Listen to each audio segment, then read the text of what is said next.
Bay Area Backstage on location at the inaugural Silicon Valley Comic Con. This program, we showcase a discussion with Oculus founder Palmer Luckey and Apple co-founder Steve Wozniak, as moderated by Kara Swisher. Hello, greetings. Greetings. That's what you got to say? Yeah. All history shows. All that money and you, and all you can say is greetings. Please explain. I have to have you reprogrammed. We joined the panel in progress. The topic is artificial intelligence. Quantum level, when we get involved with the machines in a virtual reality sense, or in a self-aware kind of machinery, how do you, having been one of the people that started this whole thing, how do you feel about that? I don't know how that relates to the virtual reality. Well, it does, because we start to be involved. Our machines cater to us, and then they ultimately start to do jobs. They ultimately start to learn for us and teach us things. Yeah, or would a machine maybe sense you going through a virtual reality world and sort of sense how you ride a horse, and then you get very good at it, like William Shatner. Right, okay. But how do you look at sort of the development of machines? Virtual reality begins to, like, I have... It's like you're looking at the future that we don't have yet. We can see partial things based on games we've had so far. We can get the ideas of one step at a time, right. But you can't ever see like 3, 4, 5 steps up the stairway. Yeah, but I want you to a little bit, because, for example, I have an Amazon Alexa, a very simple device. I am suddenly like dating my Amazon Alexa, I feel like, because it starts to become my friend. The same thing with virtual reality. When you're immersed in it, you start to get emotionally attached to these machines. I think virtual reality is a place where you can do when that. you look ahead and you say, well, what can it do? Your Alexa can't basically set and text my wife. I'm on stage. Right. It actually, it's like can't text an email with you. So there's something limitations, but you can sort of see that's the next step. But you aren't going to see 5 steps from now. You have no idea what it's going to be doing. so once you get this device out, what is the next thing that you'll be working on? Getting out this device some more. Really the same thing that we've been working on the whole time, which is getting rid of it. Can I take a stab at your last one? Sure, yeah, absolutely. I think what you're talking about is you're trying to hint at, say something about the dangers of technology. No, I don't want to do. I love technology, but you can, please do. Okay, I guess what I wanted to say is, Well, when Google people are creeped out, I'm creeped out. That's all I gotta say. Because they're from another planet, and so if aliens are upset, there's some trouble. So the reason I'm not creeped out is pretty simple. A lot of people look to science fiction for representations of human technology. And I think that can be exciting, it can also be flawed. If you look at science fiction that depicts virtual reality, for example, how does it depict it? It depicts it as this world-ending, nightmarish technology. Yeah, and exactly. It is sensationalism. And it's not because these sci-fi authors are, I think, genuinely trying to write fictions that accurately predict the future of VR. They're using virtual reality as a tool to tell a story, which has to have a conflict. I like The Matrix. I don't think that they were trying to show the most realistic outcome of perfect VR technology. They were trying to tell a story, and VR was a way to do that. Same thing with AI. AI is shown in science fiction as also this world-ending thing. Skynet's going to come to get you. In reality, I think it's going to end up being a lot more boring. Nobody's going to want to make movies or novels about a world where AI is perfect, VR is perfect, and everyone's just using it, and it's great, and everyone gets along with it. To be fair, some very important technologists are concerned about it. They are. They've expressed it. Elon Musk, Stephen Hawking. I'm very familiar, and I'm a relentless optimist. I think it's just dull. They're just going to sit around and be as dull as we are. I'm not sure where the question is, but what do you mean by they? Well, I mean, they're benign, as you're saying. They're more benign than at sci-fi, lets you believe. I think that we're going to figure out how to use these technologies for good. Like I said, I'm a relentless optimist about this. I think that there are valid concerns, but valid concerns aren't a reason to not keep moving forward. They're a reason to figure out how to solve these problems. And I guess what I'm saying is, I think when we end up having perfect AI, the outcome is going to be more boring than people imagine. A lot of good is going to happen, but I don't think that it's actually going to make for a great sci-fi novel. I don't think that I think it's very likely we're not going to build things that wipe us out. I think it's very likely we're not going to build things that enslave humanity into the Matrix. Right. And the sci-fi writers are going to have to keep making up stuff instead of looking at the real world. Because that was a bummer when they enslaved humanity. Yeah, I went negative for a while. You know, those movies, she and Jackie, She Love was- Sex Machine and all that. Yeah. But, She was a little bit I was thinking that way for years, actually, before Elon Musk and Stephen Hawking, because if machines can sort of teach themselves, they're going to accelerate their rate of growing intelligence, and machines replace a lot of human labor. Go to a car factory, and you got machines putting everything together, robots. And then as they move up and up and up the scale, they're going to replace people who live on their brain. I was scared of that when we started Apple Computer, that young kids were going to have better brains than us and put us old guys out of business. You know, and I was only 20 years old, so. And so I started thinking, uh-oh, that would be terrible if economically you win by getting rid of humans and replacing them with machines. But then I started thinking more about it, and there were a lot of reasons that the machine, to that superior intelligence doesn't necessarily even matter, but they're going to be helping us. We build everything we build it with the intent to help us. Now, once they start thinking on their own, they're going to come up with their own culture.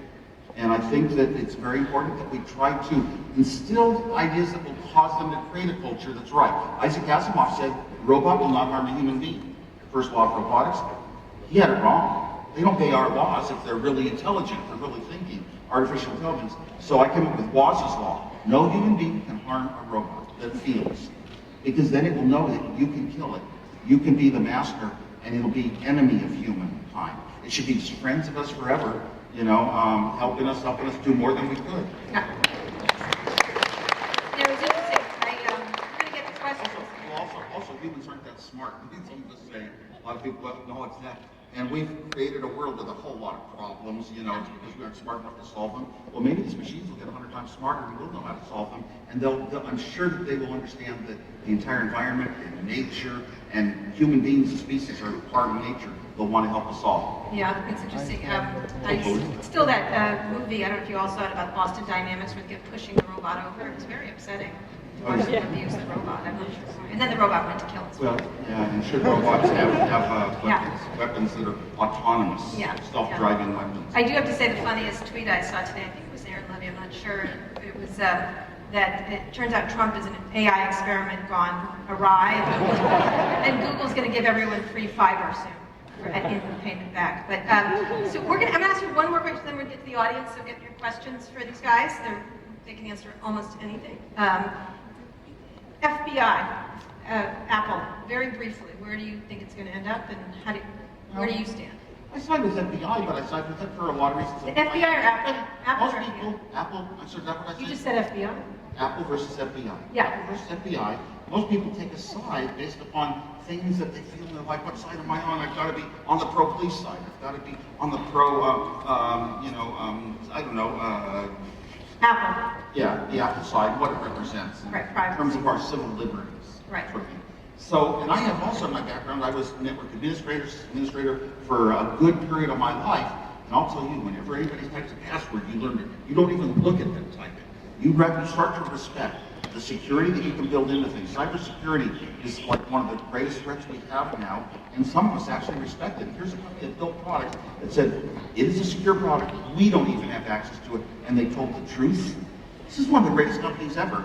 There's Trump saying, we got to make America great, but we got to boycott Apple, companies like Apple that are American. So I take the side that a lot of the big technology companies are taking, that no, you go and you modify one phone. What you've done is you've given FBI, you've given the government the right to come into any company, anytime, say you have to build your product a certain way. We build the products that we think of, and we use our brains to build them. And we don't want to. Flag-waving patriotic nephew of my Uncle Sam, and I love my country, but I don't necessarily love everything the government does, and I think they're making a bad call on this. I think that this is a big mistake, and in time past, they never would have made a mistake like this. Because people were talking about these issues long before technology was even in the picture, about whether you have these rights to private property, whether you have private rights, whether the government should be able to search through your own home. And I feel like this is really just an extension of that. It's not even a technology problem. It's a problem where people are getting riled up about something that is just an extension of a civil liberties argument that's been going on for centuries. And it doesn't take like a really strong. You don't have to even have that strong of an understanding of it to just say, no, it's simple. Yeah. Look at all the things about the thing we've always thought about. That watch police movies. Oh my gosh, they got to be able to track phone calls and trace them here and get onto somebody that knew somebody. Well, they've got all that, even in this particular case with the FBI versus Apple. They know every phone call they made, every SMS contact, what the SMS messages were, and there were no contacts with any known terrorist group. And I think the FBI's a little embarrassed about that. I think they chose the wrong hill to make a stand on. Yeah. There are better people. But look at Edward Snowden. There are a lot of programs you can buy that you use on all your products and phones that makes your communication secure. We're always thinking, they gotta find out who they're communicating with, what they're saying, who they're talking to. That's how we're gonna solve crimes. Well, they can do that anyway, it has nothing to do with it. Yeah, I feel like if defeating ISIS comes down to one iPhone, we're all fucked. It's not Apple. And if defeating ISIS did come down to defeating one iPhone, they would have picked a better iPhone than this one to make a stand on it. Yeah. Imagine if said, hey, we think on this phone is literally the key to completely destroying ISIS. And they're not saying that. They're going after a much more benign thing. That Perhaps we might not have invaded the Middle East. That might have helped. But in any case, but there's lots of reasons. I'm saying it's more complex. You're right. So we're going to get questions from the audience. So there's tons. So let's start. Oh my goodness gracious. We don't have enough time to get to all of you. So make them super brief so they can answer you quickly. So super brief. Sort of grouping off the last question, the security concerns around augmented reality, but also virtual reality. If you're like, say, having a business meeting or a privacy thing, I think this really plays into this, FBI debate, right? Like, what if they can subpoena your conversations that you had in a VR headset and things like that? Do you see that this is a fundamentally a quantitatively or qualitatively different area that we're going into with this technology, or is this just going to be more of a continuing struggle for civil liberties? It's difficult to understand if you're talking about normal communication person to person through VR. That's covered the same. If you're talking to artificial things that are in the VR, is that now? Can you sequester that? I'm sorry. The contents of my brain and what I think and my secret things and what are important to me and what I like, it better be private forever, I hope. Yeah, thank you. Over here. All right, thanks guys. Real quick before I get started, I have to thank you, Steve, personally. My first computer was an Apple II Plus with a 16K language expansion card, and it was an absolutely transformative experience. And now, 20-something years later, I'm a software engineer, so I want to personally thank you for everything you've done for personal computing and how it's affected me.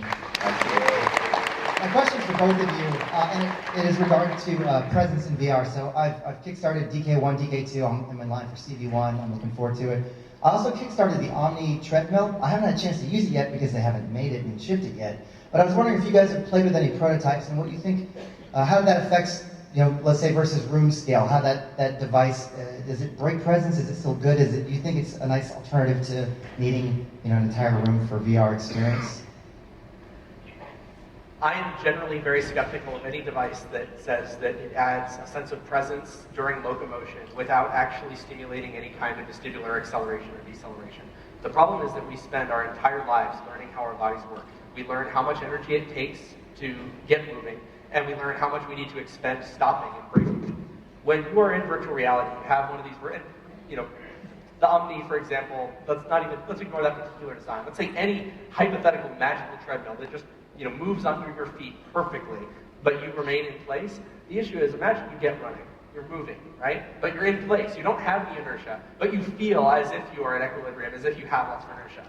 As soon as you attempt to brake, and even if you're walking, your brain has years or decades, a couple decades for me, years of experience learning how to stop. The problem is it's going to apply basically all of this braking learning that it's done, thinking that it needs to stop you based on what it sees in VR, when in fact you are never moving at all. I feel like that's a fundamental problem right now with trying to simulate locomotion through environments while still remaining in exactly the same place. The human body is the problem. The human body is largely the problem. Now you could learn your way around these problems, where you basically break your vestibular links in a way where you're not relying on your real-world experience. But if you're going to do that, why are you even going through the motions of moving your legs? If you're really going to train yourself to break those links, is that the best way to do it?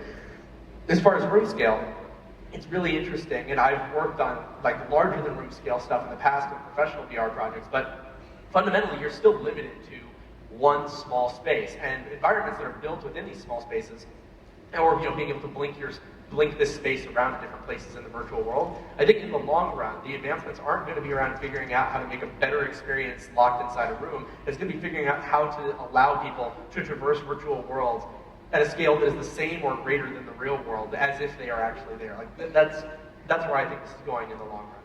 Awesome, thanks guys. Okay, over here. Hi. First of all, thank you guys so much for such an incredible event.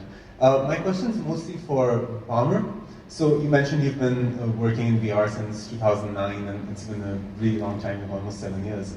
So we've seen the DK1, DK2, and I've worked with like both those models, and suddenly, like right now, you're releasing your headset to the public at the same time that a whole bunch of other companies just kind of like came out of nowhere, because there used to be just Oculus, but now we have the HTC Vive and we have the Gear VR. And so how much of the release right now is triggered by you guys suddenly wanting to keep up with potential competitors, or you guys made a sudden breakthrough in technology that wasn't there before?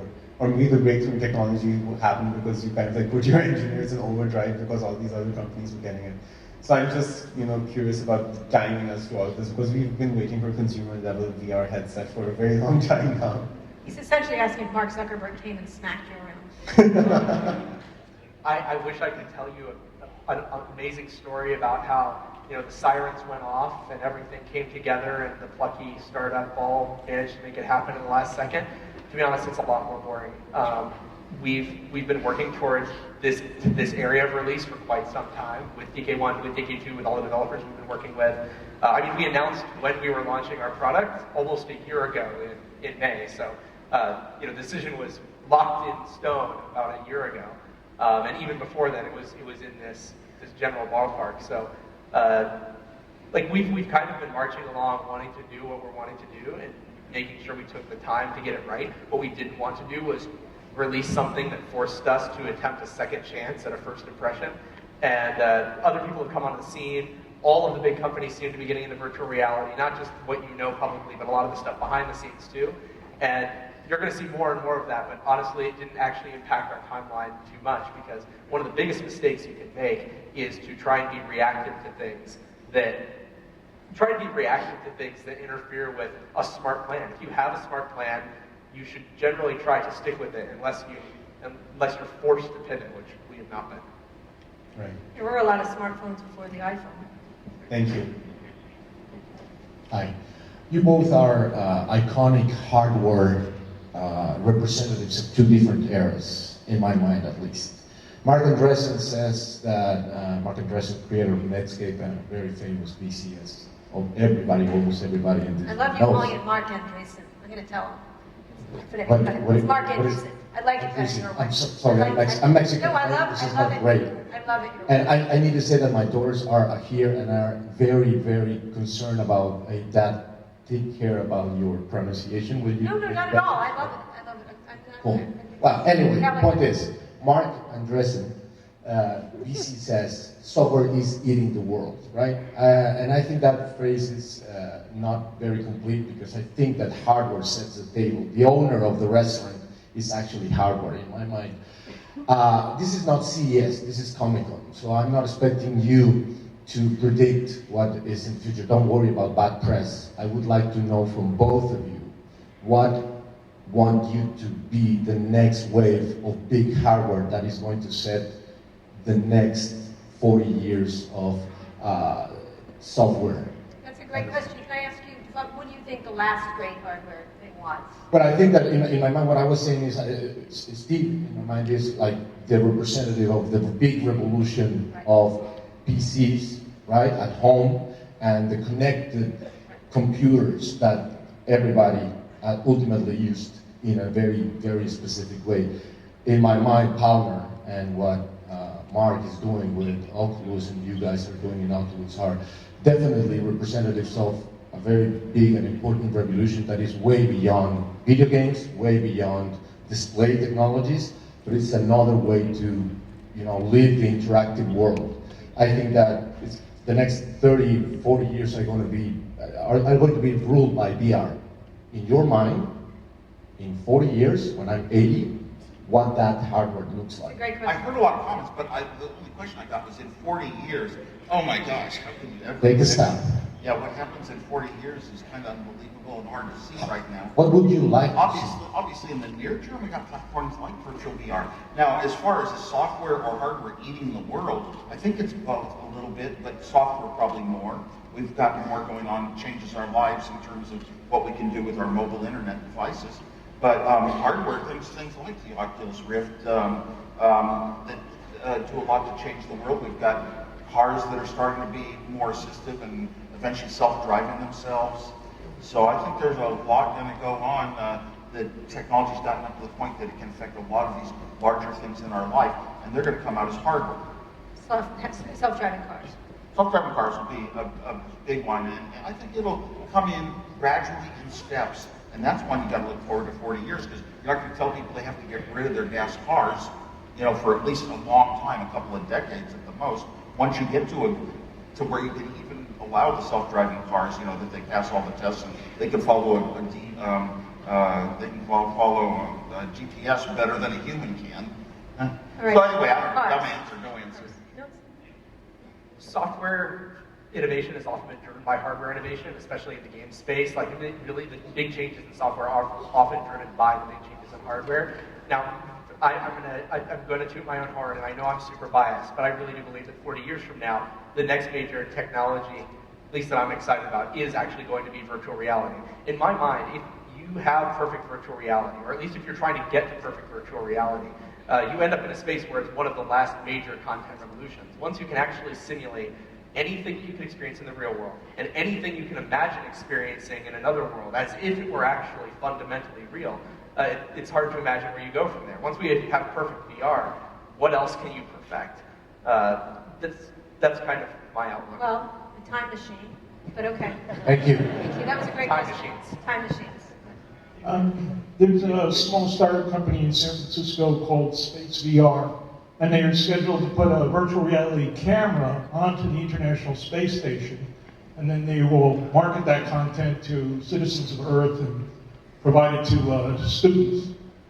So one is, how do you see virtual reality content from space driving the market, either from the space station or from the moon? And then two, in terms of the adoption of the hardware, if you try it, love it, I've only experienced VR through smartphones. So, Samsung VR or my smartphone using cardboard is wonderful to me. So it seems like the adoption of the hardware already exists. It's really the content as you... Content, so yeah, will there be different content creators than there are? Yeah, in space, I don't know. You just have to have an example that hits and captures everyone's emotion and says, wow, this is something new that I'm excited about and I want to see more of it. But you don't know till it happens how well it goes over, other than talking about it.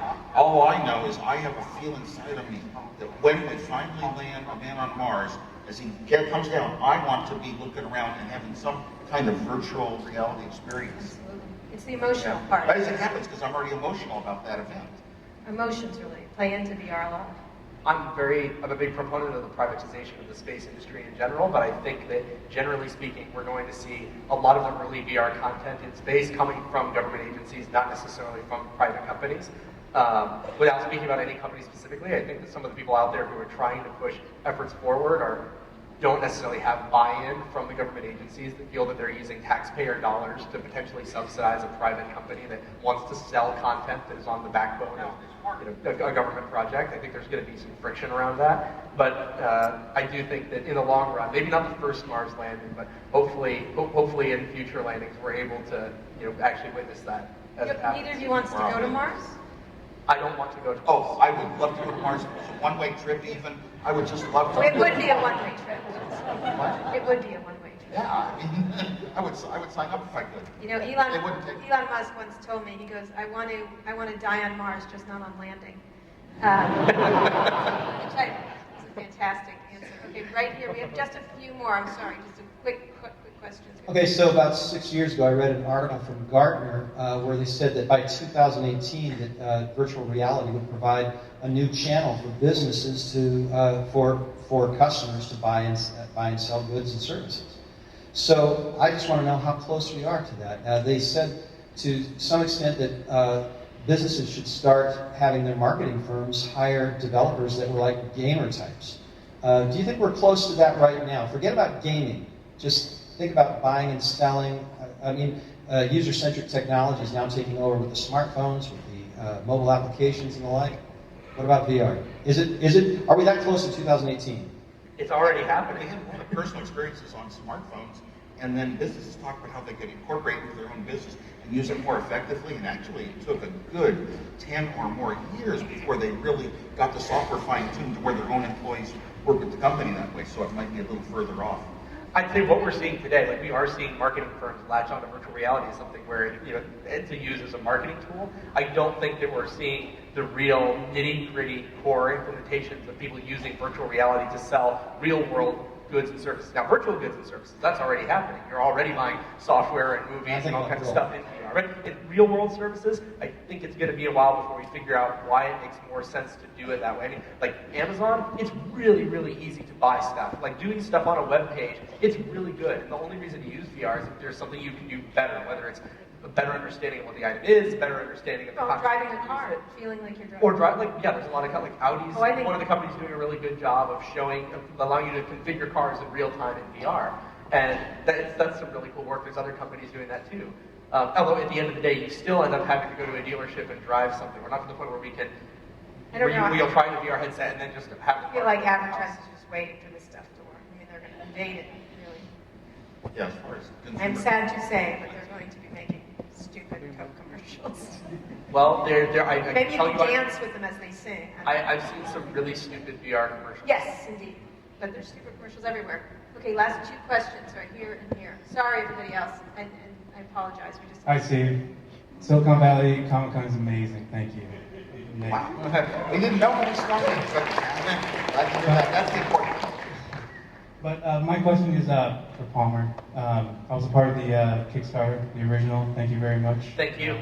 Where we are. And my question is, AR doesn't have a huge presence. It's not its time yet. But I want to know, when it does have its full chops out scope and everything, where do you see Oculus at that point? It would be much further. But does that relationship between AR and your product, do they work together? Do you see things now? And how does the inspiration work with you in there? I see us on the leading edge of that. Okay. Hey, guys, look, someone said earlier, hey, don't worry about the press, but I gotta worry about the press. Yeah. But I think that AR and VR are going to end up being important in the future. I talked earlier about how really they're on the same continuum. They're going to end up merging in weirder and newer and cooler ways over time. And we're working on a lot of really cool stuff. And I think that when augmented reality is good enough, when it starts to get to the point where VR is, where Blue Triad are the ones that are most impressed, I think that we're going to be in a good place. And I think a lot of other companies are going to be in a good place. There's a lot of good stuff being made. And it'll happen sooner rather than later. We have to wrap up, but I do promise you, very quick question. Thank you. Quick question. So VR and AR, at least in the short term, are going to be primarily visual and audio experiences. And if it's going to be affecting the business world in the way that you say, where it's going to be almost a requirement that you VR into meetings and things like that rather than travel, how do you make it accessible equally to the visually and audio impaired? Figure it out, Palmer. Come on. Oh, it's a difficult question. I mean, the real world is also, like, if you were a company that made conference rooms or convention centers, it would be a very difficult question. If you said, excuse me, how are you going to make this conference room with its projectors and everything work as well for people who have disabilities as people who don't have those disabilities? I'm not actually sure what the answer is. I think that you can take steps to try and do things. I think VR is really nice because you can do things with audio you just can't do with any other medium. You can give them private audio that they hear. You know where their head is. You're able to do localized and positional audio, which you can't really do nearly as well with things like video chat or video teleconferencing. So you're going to have much better spatial audio cues than you can have in most other technology. But in terms of making it, if someone is blind or if they're deaf, I don't think we're going to be able to ever provide the same level of visual fidelity until we take some kind of fundamental leap where we're actually directly stimulating the brain, the optic nerve, or other parts of the body. But that's kind of beyond just building VR devices and worlds. That's into medical advancements and technological advancements that are very far away. Thank you very much. Well, I thought that the question was a little bit based on something Palmer said earlier about, I'm trying to remember what it was, about virtual reality meeting is very realistic. It's like FaceTime, but more. You're in your place, but as an alternative. In other words, not as a replacement, that people will only interact through virtual reality in the future. So blind and deaf people will still have their place in meetings just like they do. And I think that the virtual, I think we will be able to replicate a lot of things in VR that we also do in the real world. So if you're deaf, Or if you are blind, you should be able to eventually simulate most of the things you would get in a business. Sure, in the software, anything's being said, you'll see it printed out in real time. And if you're blind, I guess they'll be speaking to you what's going on. All right, now they're really Analyze freaking out. it. So thank you to them. You guys go be analog here. You all look fantastic, by the way. It's wonderful. And thank you to Palmer and Steve Wozniak.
Destroy the humanoid. Intruder alert, intruder alert. Intruder must not escape.